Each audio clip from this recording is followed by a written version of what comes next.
Você acredita que realmente está preparado para o que está por vir? Neste vídeo, vamos explorar revelações que podem transformar completamente a sua percepção sobre o fim dos tempos.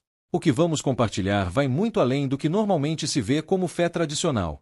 É uma perspectiva que promete desafiar até os mais céticos, revelando 4 sinais inesperados da segunda vinda de Cristo que estão acontecendo agora, bem diante de nossos olhos. E o mais impressionante, o que você está prestes a descobrir pode mudar a sua visão de mundo em questão de segundos. Fique conosco enquanto desvendamos esses mistérios profundos. O livro que estamos discutindo é único, diferente de qualquer outro documento histórico que você possa encontrar em bibliotecas públicas. A Bíblia narra eventos que vão desde a criação do mundo até o seu fim, cobrindo uma vasta gama de acontecimentos sem precedentes na literatura histórica. Isso se deve, em parte, ao fato de que ninguém estava presente no início para testemunhar e documentar esses eventos, tornando impossível escrever com autoridade sobre como nosso mundo começou. No entanto, somos portadores do conhecimento sobre como tudo terminará, e isso é realmente extraordinário. O Senhor revelou o futuro aos seus seguidores não para satisfazer a curiosidade deles, mas para prepará-los para o que está por vir, de modo que não sejam pegos de surpresa quando ele retornar. Devemos ser gratos por Jesus ter nos dado esse vislumbre do que está à nossa frente. Muitos se perguntam se estamos vivendo nos últimos dias, mas a Bíblia nos fala desses tempos como sendo os últimos dias que já começaram, há 2000 anos. Esses tempos começaram no Pentecostes, quando a primeira profecia sobre o fim dos tempos foi cumprida. Cada geração de cristãos é chamada a viver em prontidão para a volta do Senhor. A Bíblia é um livro repleto de previsões, com cerca de 735 profecias distribuídas em 1/4 de seus capítulos. Destas, 596 já foram cumpridas de maneira literal, conforme as Escrituras. Isso significa que 81% das profecias bíblicas já se concretizaram, com algumas sendo previstas séculos antes de acontecerem. Não é necessário muita fé para acreditar que os restantes 19% também se tornarão realidade. A Bíblia tem se mostrado precisa em todas as previsões que poderiam ter sido cumpridas até o momento. A maioria das profecias restantes está relacionada ao retorno de Jesus e aos eventos subsequentes. Quantas dessas profecias ainda precisam ser cumpridas antes que Jesus volte?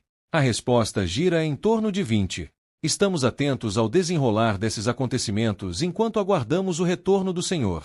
Jesus nos instruiu a vigiar e orar, mas o que exatamente devemos observar? Não podemos apenas ficar parados olhando para o céu, esperando pela sua aparição. Ele queria que estivéssemos alertas aos acontecimentos mundiais e soubéssemos reconhecer os sinais. Vamos falar sobre os eventos mundiais e como reconhecer os sinais que nos foram dados para nos prepararmos. Esses sinais são revelados através das profecias, e é essencial mergulharmos no capítulo 24 de Mateus, onde os discípulos perguntam a Jesus sobre os sinais da sua vinda.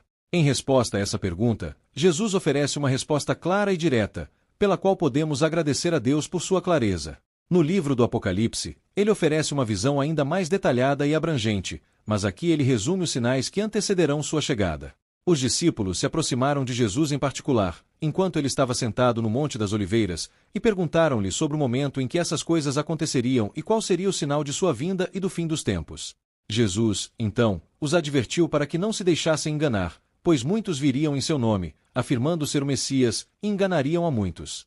Ele também mencionou que ouviriam falar de guerras e rumores de guerras, mas que não deveriam se alarmar, pois essas coisas precisariam acontecer, mas o fim ainda não chegaria. Jesus continuou dizendo que nação se levantaria contra nação, e reino contra reino, e que haveria fomes e terremotos em vários lugares. No entanto, ele advertiu que tudo isso seria apenas o início das dores de parto.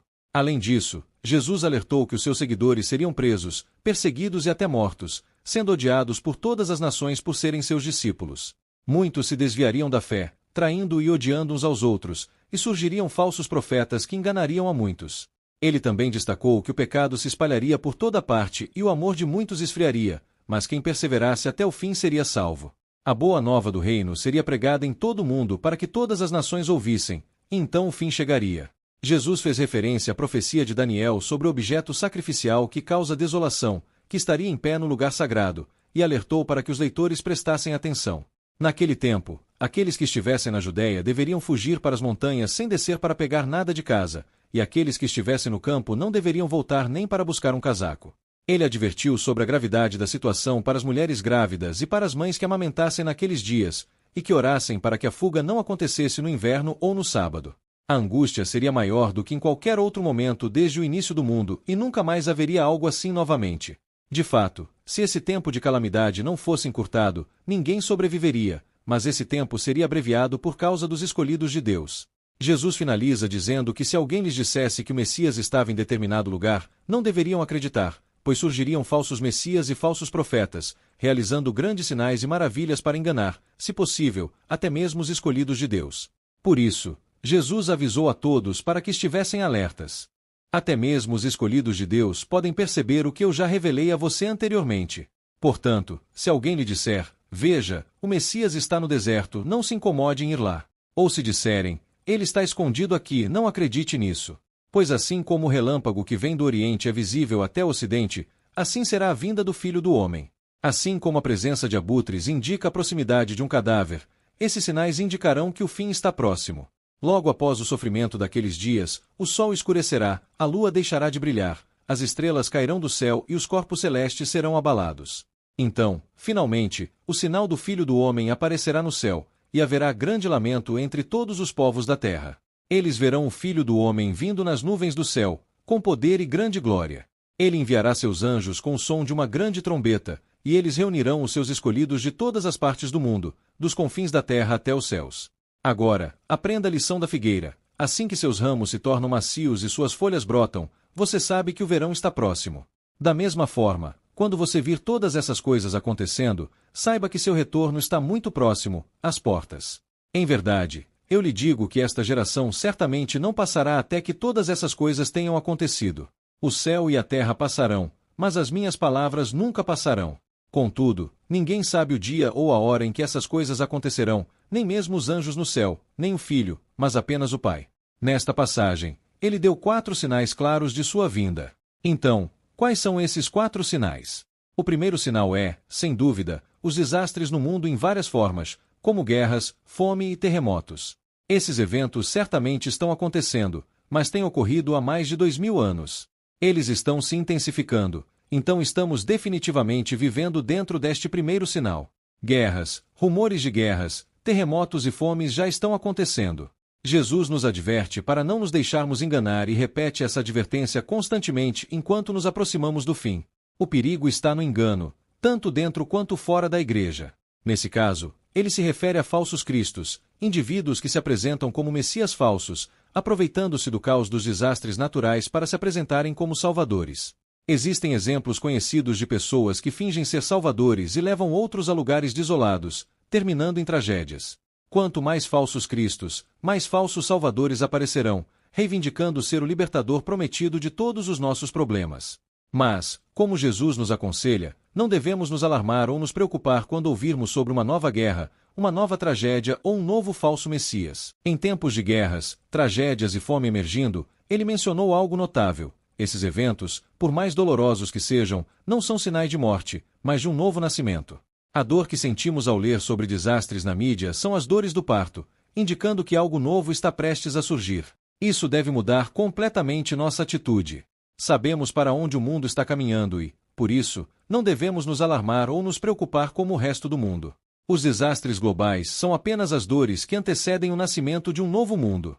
Por isso, somos diferentes.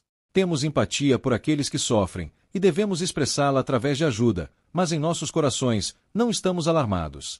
Estamos esperançosos, aguardando ansiosamente o nascimento de uma nova era. Portanto, não devemos nos desanimar ou nos deprimir com os problemas que o mundo enfrenta. Em resumo, o conselho de Jesus para nós é não entrar em pânico, não nos perturbarmos, mas até mesmo nos alegrarmos, pois todos esses sinais indicam que algo novo está por vir.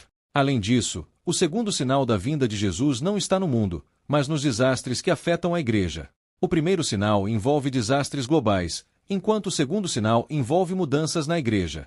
Assim como o primeiro sinal é dividido em 3 partes, guerras, terremotos e fome, o segundo sinal também se divide em 3 partes, todas ocorrendo dentro da igreja. A primeira parte é a perseguição, seremos odiados por todas as nações. A segunda parte deste sinal envolve uma redução significativa no tamanho da igreja. O amor de muitos esfriará, pois toda a igreja estará sob grande provação. Muitos cristãos nominais, e até mesmo verdadeiros cristãos, poderão se afastar sob o peso da perseguição universal, e o amor deles esfriará. Este é um sinal muito desanimador. Entretanto, a grande surpresa na terceira parte do sinal é que o Evangelho será pregado a todos os grupos étnicos. Mesmo que a igreja se torne menor, ela terá um impacto maior no planeta. Jesus está insinuando exatamente isso. Os falsos profetas podem ser uma importante fonte de decepção nesse processo. Precisamos estar cientes dos ensinamentos desses falsos profetas, que pregam paz quando não há paz. Em vez de desafiar, suas mensagens trazem conforto, afirmando que tudo está bem, que nada vai acontecer agora. O conselho de Jesus é para que não nos deixemos enganar por esses falsos profetas. Aqueles que perseverarem até o fim serão salvos. Quando esse sinal ocorrer, e todos os aspectos da igreja forem desprezados pelo mundo, o conselho de Jesus para todos os cristãos é claro. E por que deveria ser assim? A resposta é: o trigo e o joio crescem juntos, e à medida que ambos se aproximam da plena maturidade, a tensão entre eles aumenta. Portanto, é natural que os cristãos enfrentem muita pressão nos últimos tempos. Cristãos são desajustados sociais, e isso resulta em ódio, pois o mundo não é nossa verdadeira casa. Nossa cidadania está nos reinos celestiais. É exatamente essa nossa singularidade que pode gerar ódio, assim como Jesus, que por ser tão diferente de todos, atraiu ódio para si. Em João 15:19, Jesus nos diz que, se pertencêssemos ao mundo, ele nos amaria como os seus. Mas, como não pertencemos ao mundo, mas fomos escolhidos por ele, o mundo nos odeia. Não é agradável ser desprezado, mas isso nos leva ao terceiro sinal dos tempos finais, a angústia de Jerusalém. Na geografia, será algo bastante limitado. Jesus faz referência às profecias de Daniel, onde é mencionada uma figura chamada Abominação da Desolação. Daniel menciona isso 3 vezes. Mas o que tudo isso significa? Refere-se a um ser humano, um homem que se estabelecerá na própria cidade de Deus, se declarando como Deus e recusando a vontade de qualquer outro sobre a sua própria. Um tirano cuja chegada terá ramificações globais, mas que estará centrado em Jerusalém, a cidade de Deus, o lugar santo. Após esse evento, o quarto sinal da vinda de Jesus ocorrerá imediatamente. Então, saberemos que ele está prestes a voltar e devemos estar preparados. Quando esse sinal aparecer, não haverá espaço para falsos profetas ou falsos messias, pois não haverá engano. Será algo muito rápido, toda luz natural desaparecerá, o sol se escurecerá, as estrelas cairão.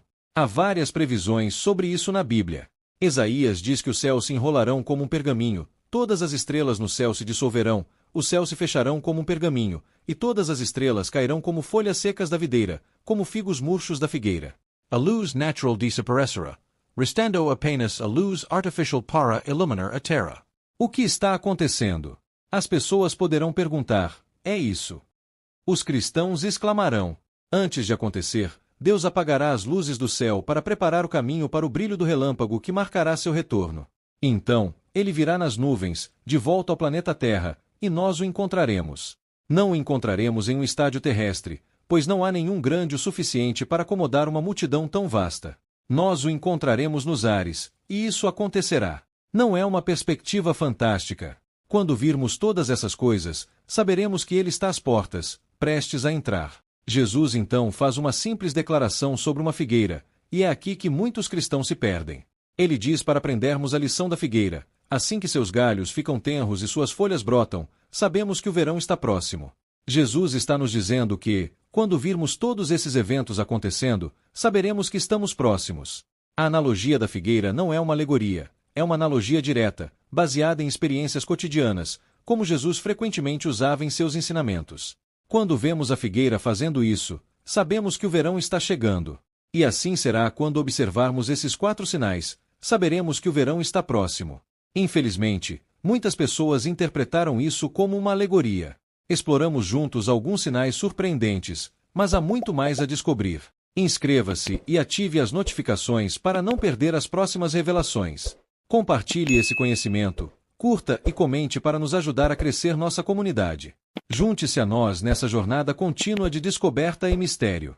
Nos vemos no próximo episódio.